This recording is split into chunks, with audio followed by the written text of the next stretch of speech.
दुनिया के सबसे प्रिय और श्रद्धेय महाकाव्यों में से एक रामायण ने हजारों वर्षों से लाखों लोगों के दिलों और कल्पनाओं पर शासन किया है। लेकिन क्या रामायण सिर्फ कल्पना है या यह एक सच्ची ऐतिहासिक घटना है जो पृथ्वी पर घटित हुई थी? तो आज की इस वीडियो में हम इसी बात के ऊपर चर्चा करने वाले हैं कि क्या रामायण सच में इस दुनिया में हुई थी या सिर्फ एक ये फिक्शनल स्टोरी है जो आज से कई सालों पहले ऋषियों ने लिखी थी। तो आज की पॉडकास्ट बड़ी इंटरेस्टिंग होने वाली है। मैं चाहूँगा आप सब इस पॉडकास्ट को एंड तक सुनिए, क्योंकि आज हम एक ऐसी बातों को रिवील करेंगे, ऐसी बातों को जानेंगे जिससे आप सबका हिंदू मैथोलॉजी पर एक अटूट विश्वास बन जाए। आप लोग समझने लग जाएंगे कि हिंदू मैथोलॉजी क्यों पूरे वर्ल्ड में एक अलग ही दर्जा रखती है। आखिर क्यों भगवान राम और कृष्ण ही सबसे ज़्यादा कंप्लीट मैन की फॉर्म में माने जाते हैं। कई सारे भगवान हुए, कई सारे रिलीजन्स में कई सारे अलग अलग सबके अपने हिसाब से भगवान हुए, और हम उसमें कुछ ऐसे ये भी नहीं है कि हम उनके ऊपर कोई क्वेश्चंस करें। पर भगवान राम और भगवान कृष्ण में ऐसा क्या था कि पूरी दुनिया उनको कंप्लीट मैन मानती है?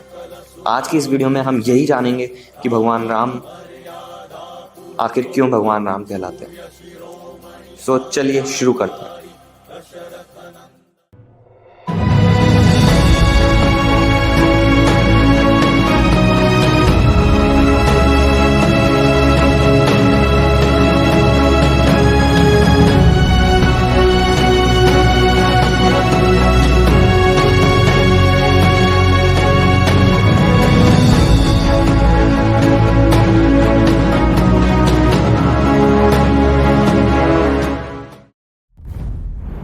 ऐसे जियोलॉजिकल एविडेंसेस हैं जो इस विचार का समर्थन करते हैं कि लगभग 12,000 साल पहले इंडियन सबकॉन्टिनेंट्स में भारी बाढ़ आई थी।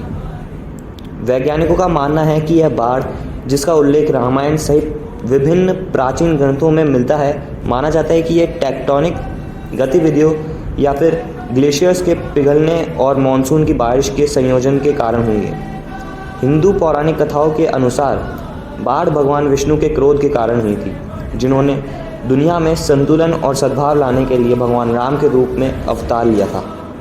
रामायण भगवान राम, उनकी पत्नी सीता और उनके भाई लक्ष्मण की कहानी बताती है, जिन्हें उनकी सबसे छोटी माँ ने 14 साल के लिए वन में भेज दिया था। जंगल में रहते हुए राक्षस राज रावण द्वारा माता सीता का अपहरण कर लिया गया, जो उन्हें अपने राज्य लंका ले गए। भगवान राम ने अपने वफादार भक्तों और वानर सेना के साथ लंका के ऊपर आक्रमण किया, रावण का सर्वनाश किया और माता सीता को ससम्मान अयोध्या में लेकर आए और अयोध्या की महारानी बनाया।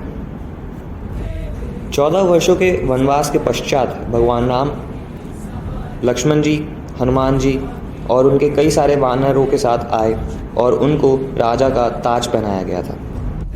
रामायण की ऐतिहासिकता का समर्थन करने वाला एक अन्य प्रमाण राम सेतु है, जिसे एडम्स ब्रिज भी कहा जाता है। वैज्ञानिकों का यह भी मानना है कि ये रामायण के अनुसार भगवान राम और उनकी सेना ने लंका तक जाने के लिए सेतु का निर्माण किया था। हाल के रिसेंट सैटेलाइट इमेजेस के द्वारा पता लगता है कि राम सेतु एक नेचुरल फॉर्मेशन है, बट उसके आर्किटेक्चर और इंजीनियर स्किल्स देखकर ये पता लगता है कि वो एक well processed human developed project है। और जैसे कि हम सब जानते हैं, यह किसी और ने नहीं, खुद भगवान राम और उनकी वानर सेना के द्वारा निर्मित है। साउथ पोल से लेकर नॉर्थ पोल के बीच में आने वाले सभी कॉन्टिनेंट्स में भगवान राम और रामायण के रियल ट्रूथ्स होने के एविडेंस मिलते हैं, और अभी भी कई साइंटिस्ट और इंजीनियर की टीम उनके व्यक्तित्व को जानने के कई प्रोजेक्ट्स में लगी हुई है जो हम लोग जानते भी नहीं हैं। रामायण का भारतीय समाज और संस्कृति पर गहरा प्रभाव है। रामायण भारतीय पौराणिक कथाओं के सबसे प्रसिद्ध और श्रद्धेय महाकाव्यों में से एक है, जो भगवान राम की कहानी और अपनी पत्नी सीता को बचाने के लिए रावण के खिलाफ उनकी लड़ाई का वर्णन करती है। जबकि कुछ इसे कल्पना का काम मानते हैं, तो कुछ इसे हिंदुत्व और सनातन धर्म का सच मानते हैं। 20वीं शताब्दी के अंत में हिस्टोरियंस ने साउथ इंडिया में हम्पी नाम के एक शहर की खोज की, जो रामायण में किष्किंधा शहर के वर्णन के समान है। रामायण में हम्पी का वर्णन लगभग हम्पी स्थल पर मिले खंडरों से बिल्कुल मेल खाता है। रामायण में उल्लिखित वास्तुकला, शहर का नक्शा और विभिन्न स्थल चिन्ह हिस्टोरियंस द्वारा खोजे गए वास्तविक अवशेषों से मेल खाते हैं। अकॉर्डिंग टू सम जियोलॉजिस्ट सर्वे, सरस्वती नदी, जिसका उल्लेख रामायण में कई बार किया गया है, वह आज से कुछ साल पहले एग्जिस्टेंस में थी, पर ड्यू टू सम ग्लोबल वार्मिंग्स वो अब लुप्त हो चुकी है। यह प्राचीन भारत की एक प्रमुख नदी थी जो आधुनिक राजस्थान और हरियाणा से होकर बहती थी। धार्मिक दृष्टिकोण से ऐसे कई सिद्धांत हैं जो सुझाव देते हैं कि रामायण एक वास्तविक जीवन की घटना है। हिंदू परंपरा में रामायण केवल साहित्य का काम नहीं है, बल्कि हजारों साल पहले हुई घटनाओं का एक ऐतिहासिक रिकॉर्ड है। यह तथ्य है कि आज भी रामायण का पाठ और उत्सव मनाया जाता है। हिंदू संस्कृति में इसके महत्व का प्रमाण है, आज भी भारत भर के कई मंदिरों में मूर्तियाँ और नक्काशियाँ हैं जो रामायण के दृश्यों को दर्शाती है।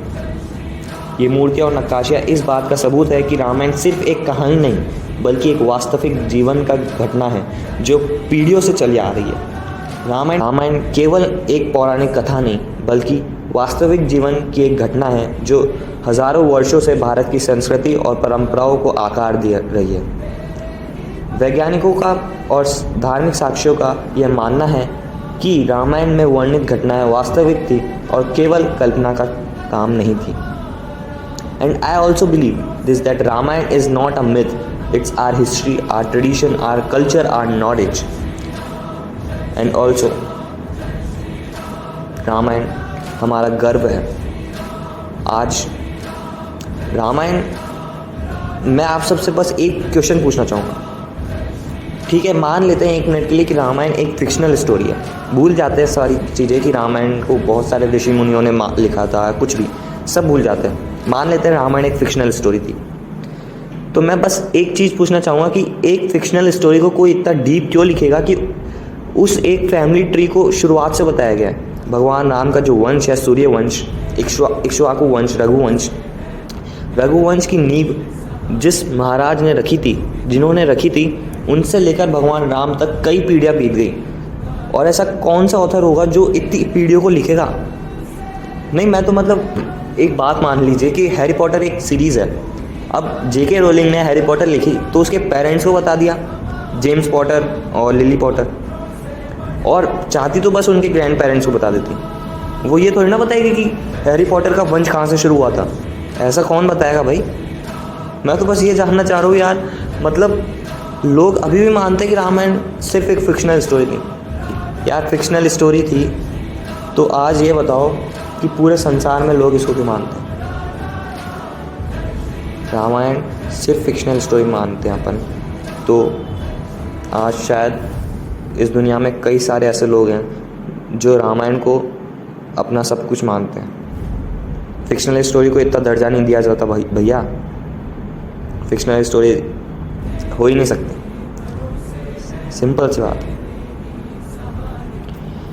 आज की इस पॉडकास्ट में मैं आप सबसे एक प्रश्न करूंगा और आपसे बोलूंगा और निवेदन करूंगा कि इस प्रश्न का उत्तर पूछिए, सोचिए, ढूंढिए। आखिर क्यों भगवान राम को कंप्लीट मैन कहा गया? आखिर क्यों भगवान राम एक perfect king, perfect man, perfect husband, perfect son, perfect father क्यों कहलाया गया? आखिर ऐसा भगवान राम में क्या था कि हनुमान जी सिर्फ उन्हीं के भक्त बने? और भी कई सारे भगवान हैं भैया, राम जी नहीं है सिर्फ। आखिर ऐसा भगवान राम में क्या था कि रावण खुद एक मिनट के लिए समझ गया था कि मेरे को इन्हीं से मरना है, क्योंकि इनके हाथ से अगर मेरी डेथ होती है तो मेरे को मुक्ति, तो मैंने चाहे ज़िंदगी में जितने भी गलत काम किए हों, मुक्ति तो मेरी परमानेंट है, मुक्ति तो मेरे को मिल ही जाएगी। ये रावण का एक आत्मविश्वास था। भगवान राम ने अपने जीवन में कई सारी ऐसी चीज़ें की हैं जो हमें सिखाती है कि एक अच्छा व्यक्तित्व कैसा बनता है, एक अच्छा इंसान अपनी ज़िंदगी में एक सादा, एक नॉर्मल पर्सन, एक अच्छा इंसान कैसे बन सकता है। अगर हम ये बात छोड़ दें कि भगवान राम विष्णु जी के अवतार थे, तो हम ये देख सकते हैं कि भगवान राम ने पूरी ज़िंदगी को एक नॉर्मल और एक कॉमन मैन की तरह जिया है। उन्होंने अपनी 14 वर्ष की ज़िंदगी, अरे यार कोई राजा अपनी 14 वर्ष की ज़िंदगी वन में बिता देता है क्या? उन्होंने बिना किसी हिचकिचाहट के अपनी माँ का आदेश का पालन किया और 14 वर्ष चले गए, और 14 वर्ष में उनकी पत्नी भी उनसे दूर हो गई। तब भी वो एकदम कंट्रोल और पेशेंट होकर रहे। उनको सब पता था, उनको ये भी पता था कि कई सारे लोग इस युद्ध में मरेंगे, कई मृत्यु होंगी, कई सारी माताएं, कई सारे बच्चे अनाथ हो जाएंगे, पर फिर भी उन्होंने धर्म की बात मानी। यानी वो इमोशंस में आकर अगर कर जाते तो शायद मैं और आप आज उनको यहाँ पे पूज नहीं रहे होते, आज उनके ऊपर इतनी बड़ी बड़ी फिल्म्स, इतने बड़े बड़े मंदिर, ये सब नहीं हो रहे होते, इतनी बड़ी बड़ी डिबेट्स। भगवान राम ने हमें ये बताया कि ज़रूरी नहीं कि हमारे पास डिवाइन पावर्स हों, ज़रूरी नहीं कि हमारे पास स्पिरिचुअल पावर्स हों। हम एक कॉमन मैन होकर भी ज़िंदगी में बहुत कुछ कर सकते हैं। ज़िंदगी में, जीवन में, हमारे जीवन में कष्ट और विपदाएं आना तो एक तरीके से जीवन का रूटीन है, ये तो होना ही होना है। आप और मैं इससे नहीं बच सकते।